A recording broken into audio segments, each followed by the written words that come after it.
welcome to Forbes India presents Business Lodestones, where we unravel the journeys of visionaries who are shaping the business landscape. Today we have with us Arpit Singhvi, Director of RK Phosphate Pvt Limited, a trusted name in the manufacturing, supply and export of high-quality animal nutrition products and natural minerals. Now a family-led enterprise strengthened by the active involvement of its next generation. Mr. Singhvi, thank you so much for joining us. What a pleasure. Nobody gets up in the morning and says, we want to do animal nutrition, right? You almost look at this industry in isolation without realizing that better feed ultimately means healthy dairy, poultry, aquaculture, which affects food quality itself. You came into the family business, you took it to scale. There were some failures, some learnings, and eventually you're now the biggest in the market. Tell me about your journey. What drives the growth? So it's an absolute honor to be here at Forbes, and thank you for that incredible introduction. So just to give our viewers a footprint into our operations. So we actually stand proud today as one of the largest manufacturers of animal feed supplements and natural minerals, with an active supplier network to more than 26 states and export to more than 5 countries. And when we operate at this kind of a scale, then we look at the macro dynamics quite differently. True. Where out of my experience through the years, I believe it is not just the product that sells, it is the trust that commands the market. Because as you see, products do evolve, technologies do change, companies do shift, but the only unchanging currency for an enterprise has always been trust. So basically, if you own the trust monopoly in your sector, you own the market. I want to speak about manufacturing business and what makes your model very different. Because businesses often get trapped in volatility. You know, there is volatile raw material costs, there is working capital cycles that are different, logistic challenges that are there. But what makes your model different and what have been the learnings? See, foremost, I would like to highlight when we wanted to scale up, there were major challenges that we faced. And the primary one was the evil credit cycles. But we completely shattered that paradox and are currently selling 100% of our production on advance-only basis. And to have this kind of a leverage with global MNCs, large feed manufacturers, big ticket size buyers, you need a strong foundation of unshakable institutional credibility. And we've built that through the trust that we've maintained in our clients and the deliveries that we've done in the market. You know, you spoke about monopoly of trust, and I think that is so important in a business, especially in a family-led business, because there's first generation and the second generation, and the second generation sort of carries that baton forward, but has to forge its own relationships and has to work on long-term relationship with the customers. So is it about loyalty? Is it about how you interact with them when things go wrong? Is it about networking in a different way? If we have to talk about sustaining client loyalty, what is the magic mantra? Well, for that, we've made a no compromise rule, which is to deliver more than what you have promised. So let's put a lens of numbers to put this into perspective. Right. If we commit to deliver a client 9 out of 10, then through our manufacturing, sales and operations, we make sure to deliver a 9.5. So 0.5 here isn't just an operational buffer. It is rather a deliberate architecture to deliver an elite client experience, with in a contrary business structure might have offered as a discount, which becomes a transactional compromise and creates no brand equity in the minds of the buyer. But when you deliver more value than what you promise, that creates an unshakable layer of loyalty and trust in the minds of the clients. And this, I think, is the base where we tend to create brand equity. Because what I've learned is brands are not made just through loud marketing campaigns, self-proclamations or expensive logos. It is purely the compound interest of the commitments that are honored and the expectations that are exceeded over a long period of year, which only money can never buy. No, it's so true when you talk about a business as big as yours, which is now in so many states and 5 countries. You and plus the nature of the business is such that you are perhaps interacting with that person on the ground, and also somebody who's sitting in a very swanky boardroom and talking to you. Negotiation, communication style, everything becomes very different. What has kept you humble through this journey, and what is your own communication style?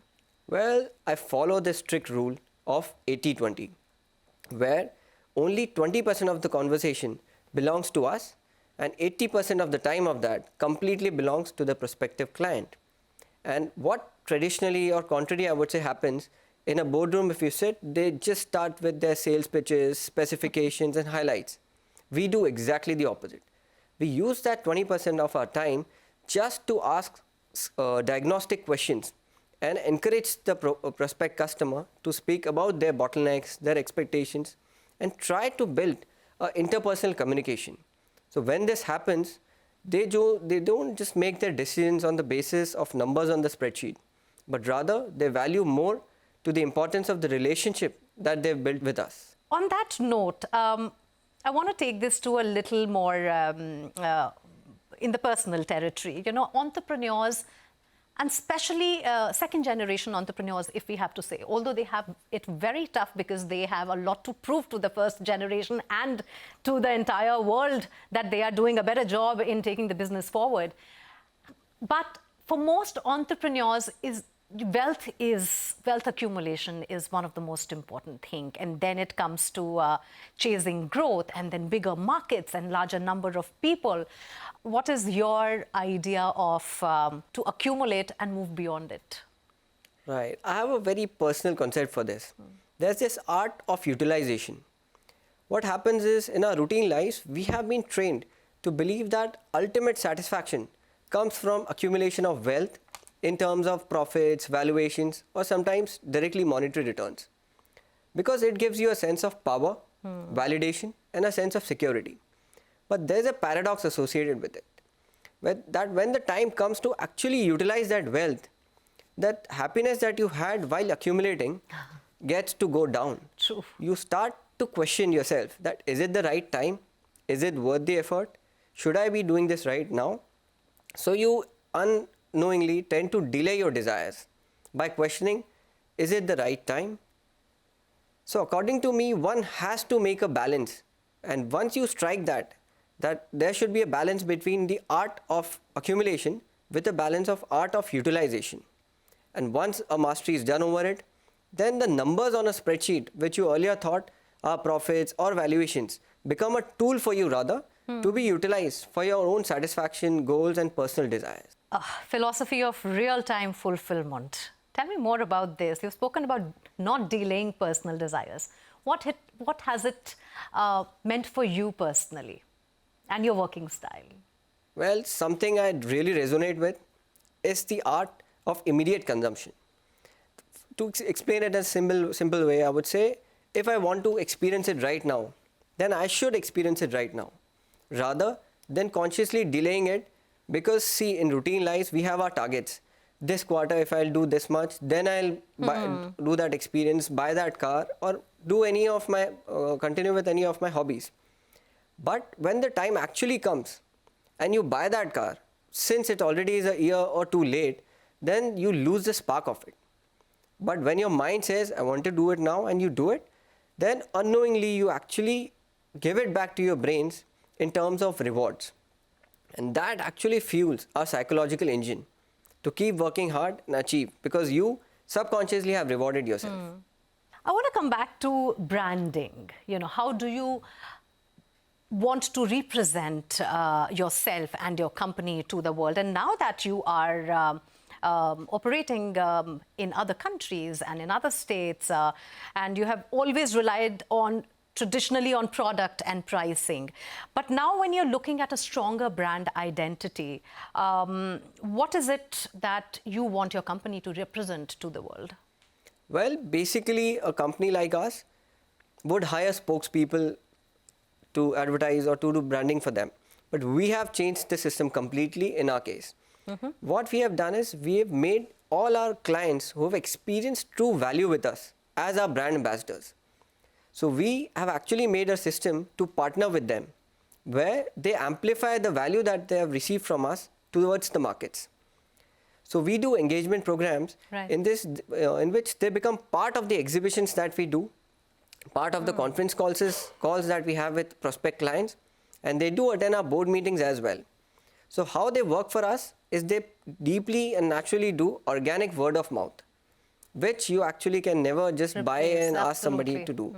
So somebody with truth and authenticity amplifies what you deliver. The mark that it leaves is something that actually creates a brand. You know, when we talk about building brands, we are also looking at what the world is doing, you know, whether it is AI or presenting ourselves as somebody moving along with time. But one of the things which is imperative for evolution when we are talking about it is also slow movement, and yet figuring out how much of what is happening in the world do you want to immediately consume in terms of technology, etc. When you look at some of the things that are exciting you in the world around you, in the business around you, I would want to know, how do you look at innovation, and what does innovation mean for you? Well, primarily this takes us to the current scenarios, that luxury of time has completely gone. Constant evolution is the need of an hour. Earlier, there were times when you would wait for the markets and then adapt to what changes have come. But now that time is gone. If you are not constantly evolving in all the aspects of your organization, then you begin to stagnate. And you don't even realize when the company starts to take a U-turn.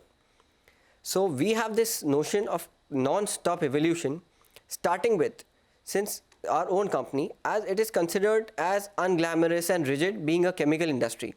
So we completely changed that paradox by revamping all of our packaging, which was earlier least afterthought, something that was not given importance at all. We migrated from the regular PP plastic bag packaging to BOPP, flawless and photorealistic branding.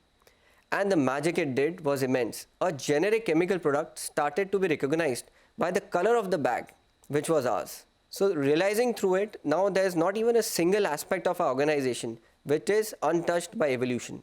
We have inherited it in all the aspects, being it operations, logistics, manufacturing, by a single thread of AI. That now runs through the fabric of RK Phosphates, with hyper-realistic data dispatches, dispatch details to the customers, manufacturing details in the office. It is all inculcated through AI. So the balance of this technology, where an entrepreneur has to have that courage and has to step out of their comfort zone to adapt to these changes, because anything new will make you uncomfortable. But that is the only option you have to stay longer and survive in this changing markets. Yeah, in fact, anything new is also very excitable. So a lot of times people make the mistake of just jumping in without really thinking of the repercussions. It's always then where the foresight comes, where the trust comes, and where your leadership skills come. Before I let you go, you know, we do this program primarily for introducing people to business leaders and how they lead, and how not just they do their business, but also what their personal life mantras are, you know, because for a lot of people, success could just mean a lot of money, a lot of power. And so I always ask this question to all our guests: what is success for you? Well, to bring it out on a discussion, I would give you a brief on it, about the thought I have about success. Ultimately, see, businesses or an enterprise or being a professional isn't just an equation of cold numbers, like manufacturing, spreadsheets, profits. It's rather a living and breathing ecosystem where I feel an entrepreneur must have the courage to deliver to the market before they even expect, and to actively listen in the world which is full of shouting sales speeches. And while doing this, they should be evolving and inheriting the changes in the market with subconsciously cherishing the fruits of their ambition. So once you have this flow in place, then success ceases to become a relentless race. Rather, it becomes a byproduct of how you decide to show up every day. Arpit Singhvi, this was such an insightful and lovely conversation. Thank you so much for talking to us. I'm going back with a lot of magic mantras for sure. Thank you. Thank you for having me. From the intricacies of scaling a manufacturing business to the philosophy on personal fulfillment, it was an absolute compelling conversation. Join us again next time as we continue to uncover more such untold stories of business leaders shaping the future of their industries. Thank you for watching.